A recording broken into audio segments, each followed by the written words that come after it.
নমস্কার বন্ধুরা, রাধে রাধে অনিশার চ্যানেলে তোমাদেরকে সবাইকে স্বাগতম। তো আশা করি বন্ধুরা তোমার সবাই ভালো আছে আর আমরা ভালো আছি। তো চলো তোমাদের ভালোবাসার আশীর্বাদ নিয়ে দিনটা শুরু করি। আশা করি ব্লগটা তোমাদের অনেকটা ভালো লাগবে। স্কিপ না করে পুরো ব্লগটা দেখবে। তো যে যেখান থেকে দেখতেছো আমার পরিবারে জয়েন হয়ে দিয়ে আমাকে সাপোর্ট আর ভালোবাসা দিও। তো দেখতে পাচ্ছ সকাল সকাল ভোরের আওয়াজ ভোরের বাতাস খাওয়ার জন্য মন্দিরের সামনের দিক দিয়ে চলে আসলাম। তো দেখো কুয়াশা ভরা ক্ষেত, সবুজ সবুজ ধান ক্ষেত, এত ভালো লাগতেছে কি বলবো, পরিবেশটা যেন এত সুন্দর লাগতেছে। তো আজকের সকালটা সত্যি কথা বলতে আমার খুব ভালো লাগতেছে। আর আমি খুব ভোরবেলা উঠে গেছিলাম, যেই কারণে এতক্ষণ ধরে ভিডিও এডিট করলাম। তো এই সাইডগুলো দেখতেছো, এই সাইডগুলো আমি কালকে সন্ধ্যার সময় পরিষ্কার করেছিলাম, দেখতেই পাচ্ছ। এই যে জংলা টংলা কেটে দিয়েছিলাম, এই গাছটাও কেটে দিয়েছিলাম, আরও কতটা কাটার আছে। আর এই দেখো গরিবের বাড়িঘর, গরিব হলে যা হয় দেখছো। আজকে যদি পয়সা থাকতো বাড়িঘর কবে কত সুন্দর করে ফেলতাম, কিন্তু পয়সার অভাবে কিচ্ছু করতে পারতেছি না। তো চলো, এখানে দেখো লাউ গাছ, আর এই যে দেখো আমি এখানে কুমড়ো গাছ লাগাইছি। কি সুন্দর করে কুমড়োগুলো উঠে গেছে না, এগুলো মিষ্টি কুমড়ো গাছ লাগাইছি দেখছো। এই যে দেখতে পাচ্ছ এই সাইডগুলোও কালকে পরিষ্কার করেছি। আর এই যে এখানে আমি সিম গাছ লাগিয়েছি, দেখতেই পাচ্ছ। মাটি উঠে উঠে আবার বীজ লাগাইছি, এখানে আরও লাগাইছি। তো এই জায়গাটা দেখতে পাচ্ছি, এখানে আবর্জনা এখানে গাঁথা করে রাখছি, তো এগুলো সব কালকে কেটে দিয়েছি। তো সন্ধ্যা হচ্ছিলো আর পারি নেই। তো এই দেখো এই জায়গাটার মধ্যেও আমি বীজ লাগাইছি, সিমের বীজ। তো দেখো ওগুলো সব জংলা হয়ে আছে। এদিকটা হলো পুকুরের পাড়, তো কয়েকটা ফুল ধরে আছে, পরে গিয়ে নিয়ে আসবো। আর এই দেখো আমার লিচু গাছটা কত আগে লাগিয়েছি। তো একটা ডাল কেটে দেওয়া হয়েছিল, কিন্তু লিচু গাছটা দিন দিন বেরিয়ে উঠতেছে, সামনের বার দেখি ধরে নাকি। আর এদিকটা দেখো কি বন হয়ে আছে, মানে এত জংলা, এগুলো পরিষ্কার করতে করতে আমার একবারে কতদিন যে লেগে যাবে। তো খুব সকাল সকাল উঠে গেছি, মানে কি বলবো, যত দিন যাচ্ছে, যত বয়স হয়ে যাচ্ছে, তত রোগে একবারে পুরো হয়ে যাচ্ছিলাম। তো খুব ভোরবেলা উঠেছিলাম, প্রায় 3:30 কি 4টা হবে এরকম। তো ওইটা আমি ভিডিও এডিট করতেছিলাম। তো এখনও বাসি কাজ করি নাই, করবো কী করে, এত ব্যথা পিঠের মাঝখানে, মরেই যাব। এত ব্যথা করতেছে বলছি না, এখনও দাঁড়িয়ে যে আছি, খুব কষ্ট হচ্ছে নিঃশ্বাস নিতে। এত পিঠের মধ্যে ব্যথা উঠেছে, না শুয়ে থাকতে পারতেছি না বসে থাকতে পারতেছি, এরকম করে কষ্ট করে ভিডিওটা এডিট করলাম। তো এখন এডিট করা হয়ে গেছে, এখন পোস্ট করব। তো চলো আমি আগে ইসে করি, কিছু বাসি কাজ করি। এখানে দেখতে পাচ্ছ লাইট জ্বলতেছে, লাইটিং আমার ছেলে লাগিয়ে দিয়েছে মন্দিরে আর কি, খুব সুন্দর করে জ্বলতেছে। এদিকটা শুধু বৌদি উঠছে, বৌদি উঠে এই যে উঠোন ঝাড় দিচ্ছে।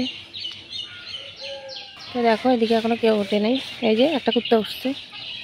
এদিকে রাস্তার দিকে আসলাম, আমিও একটু রাস্তায় হাঁটতেছি, যদি রাস্তায় হাঁটলে একটু ভালো লাগে, তাই হাঁটতেছি। এত ব্যথা উঠছে না কি আর বলবো। তো চলো সকাল সকাল হাঁটলে একটু ভালোই লাগে।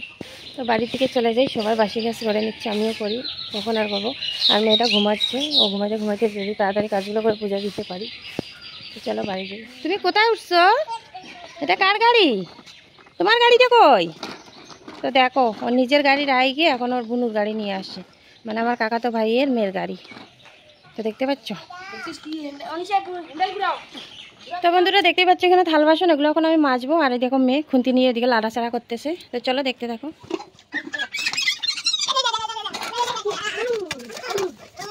তো দেখো আমার ছেলে প্রাইভেটে যাবে, এর জন্য ওইখানে ভাত বেড়ে নিয়েছে, মূলো শাকের ভাজি, বেগুন ভাজি, আর এখানে হয়েছে মাছের ঝোল কালকের।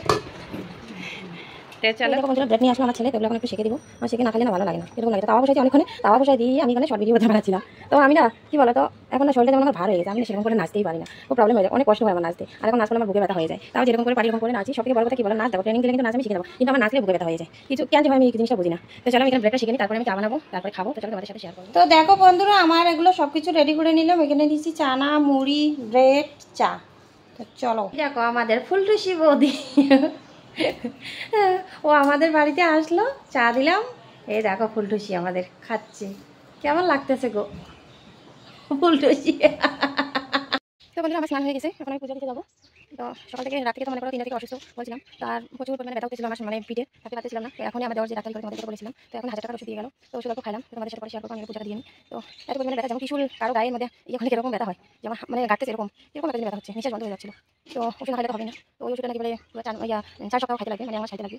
তো ভাবনা চিন্তা করে দেখলাম 1 সপ্তাহ ওষুধে যদি আমার 1000 টাকা নেয়, 4 সপ্তাহ ওষুধ কমসে কম আমার 4000 টাকা, মাসে আমার 4000 টাকার ওষুধ লাগবে। তো এত প্রচুর পরিমাণে শরীর খারাপ হয়েছে, কাকা মেয়ের জন্য দুধ গেছে, তো দুধ এনে দিল, এখন দুধগুলো জ্বাল দিব। তার আগে চলো তো বন্ধুরা এখন স্নান টান করলাম, স্নান টান করে এখন ঠাকুর পূজা করতে আসলাম। তো আজকে ভোর 3টা বাজে ঘুম থেকে উঠে গেছি, তো এত শরীর খারাপ কি আর বলবো। মাঝখানে একবার পিঠের ব্যথা উঠছিল, সেটা তো ডান পাশে মনে করে উঠছিল। আর আজকে যেটা ভোর 3টা বাজে শুরু হয়েছিল সেটা হচ্ছে পিঠের মাঝখানে। এত পরিমাণে ব্যথা হচ্ছে, মানে সহ্যের সীমা পার হয়ে গেছিলো।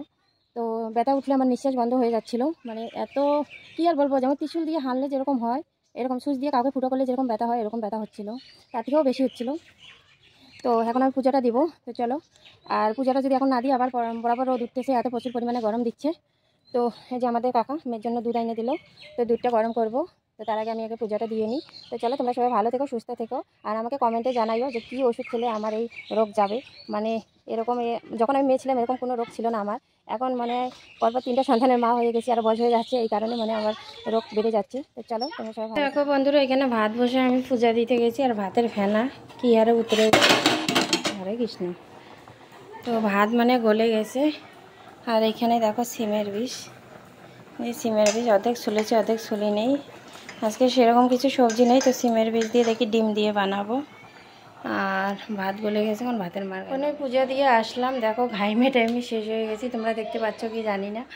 তো এত ঘামতেছি, এত গরম, তোমাদের সাথে রোদটা শেয়ার করি দাঁড়াও। দেখতে পাচ্ছ রোদের তাপ, ঘর বাড়ি সব কিছু যেমন কি একবারে জ্বলে যাচ্ছে, এত রোদ। আশ্বিন মাস আসতে চললো, তারপরেও রোদ থামতেছে না, দেখতে পাচ্ছ এত রোদ। তো শুভ সন্ধ্যা বন্ধুরা, সন্ধ্যা হয়ে যাচ্ছে, কিছুক্ষণ পরে মানুষের সন্ধ্যাবাতি দিবে। তো তোমরা মোবাইলে দেখতেছো আলো, কিন্তু আলো না, সন্ধ্যা নেমে আসতেছে। তো আজকে আগাম সন্ধ্যার শুভেচ্ছা জানাইলাম। তো এত গরম দিচ্ছে, সন্ধ্যা নামতেছে তবুও গরম দিচ্ছে। মেয়েকে দেখো আমি উতলা করে দিয়েছি, কারণ ওর গেঞ্জিটা ঘামে ভিজে গিয়েছে। এখন আরেকটা গেঞ্জি পরাবো। তো সত্যি কথা বলতে আমার কথা বলতে অনেক কষ্ট হচ্ছে, তবুও তোমাদের সাথে আমি হাসি মুখে কথা বলতেছি। আমার খুব খুব কষ্ট হচ্ছে। আর দেখো মেয়েটাও আমার বুঝে না, মেয়েটা আমার কষ্ট হচ্ছে। মানে এত যন্ত্রণার মধ্যে আছি না, এত ব্যথা সহ্য করা যাচ্ছে না। আর ওষুধ খেতে খেতে আমি তো শেষ। হাই, বলো কেমন, বলো তো কেমন আছে? মা জল তো জয় রাধে।